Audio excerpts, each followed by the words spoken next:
I've always heard about hog hunting in Texas and in other states in the United States. And I even said 1 or 2 times, man, I wish we had hog problems in Utah. After coming here, I would beg to differ. I no longer wish we had those problems, although they're very fun to shoot. They really are tearing up the land and the crops that these farmers are planting, and it makes it really hard on the land.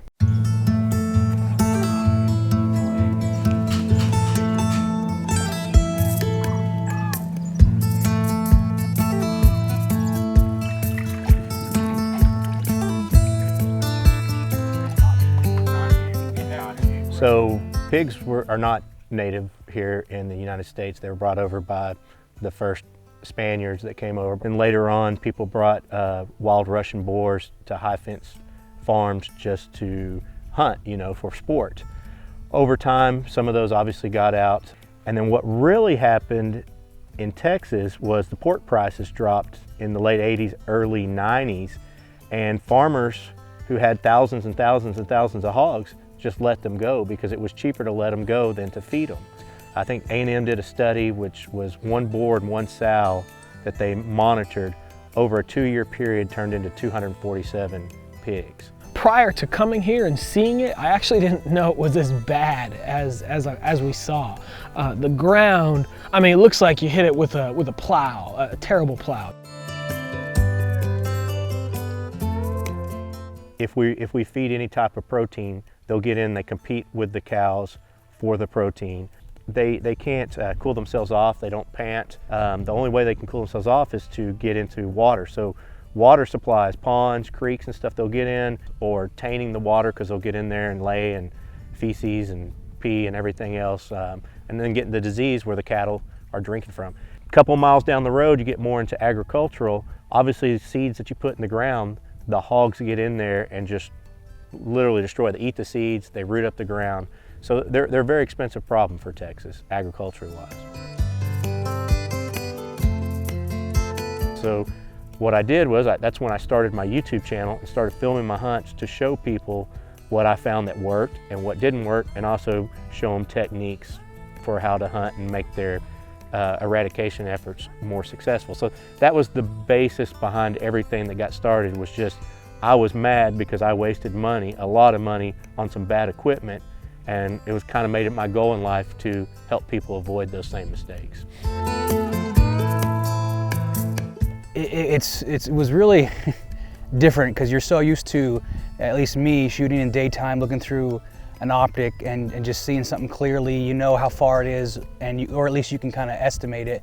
But with thermals, it's a completely different game. We kept on looking through the glass and seeing rabbits, which we thought were hundreds of meters away, and thinking, oh, there's a hog, but it ended up just being a rabbit that was like 10 feet away from us.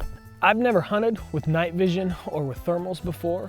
Tell you what, man, I got this 6-point SPC rifle, which did really well thumping those things. And I got this big O thermal optic, and I got this, external DVR hookup I got to dick with and push, these buttons to make it record. Eventually, you just kind of find a system. It was like, all right, we're gonna get out of the truck. I'm gonna grab this. I'm gonna, sling my rifle around my, and then start heading. Eventually, ditch the binocular. Just try to walk carefully. Their depth perception was all off. So you just get used to doing things and transitioning to doing them more smoothly. Here's a picnic, it is. Let me put on the shooting sticks.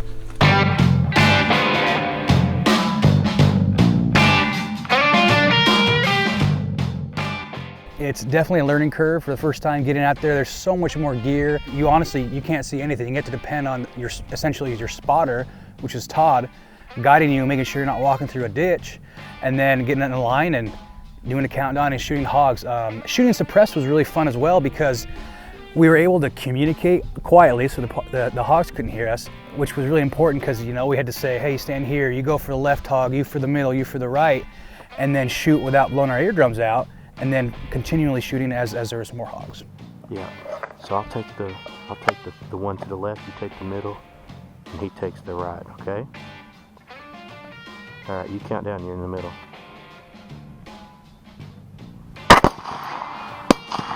Nice.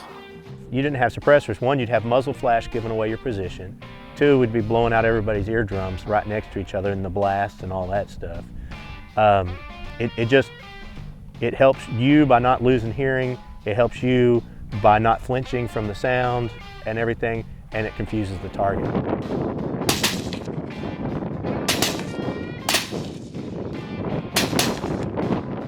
We rolled up on some hogs, and we were I guess driving around looking for a few spots. It was cool because we first got in the truck, and Todd, you know, he's got full night vision helmet. He's just driving around and it's dark. I'd never done that before. It was pretty cool. But what we're looking for quite a while. We finally spot some hogs down in a wash, and we get out. And man, we were just all over the place. I mean, we were bumping our little tripod sticks into each other, making too much noise. I'm used to a sense of urgency when you're hunting, especially out of a vehicle. I guess a sense of, like, you know, the animal knowing you're there.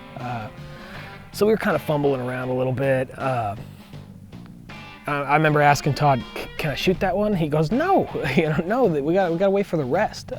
They like to group up." I just wanted to shoot them right away. So we eventually get all situated and they kind of start scattering a little bit. There's one that's remaining there. And so he says, "All right, we'll just take this one." So we did a countdown and all three of us just popped the one. Real good. We killed that one hog real good. That first one. Ooh, stinky leg. Adam and Randy did very well. It's their first hog hunt. They haven't used night vision or thermal. I didn't have PVS 14s for them to use, so they were operating totally in dark with new equipment, new rifles, and tripping over stuff following me. So, you know, they got thrust into a situation that they're totally not used to, it was not very easy. I mean, they had to remember to turn on recorders, take weapons off safe, different weapons that they're not used to, weapon platforms that they weren't used to. So that's a lot to take in the dark at 2 o'clock in the morning after you've been up all day doing, you know, shows. And I think they just got back from SHOT Show. We're all worn out.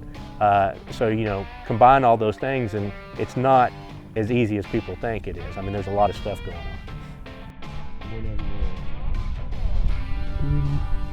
3, 2, 1.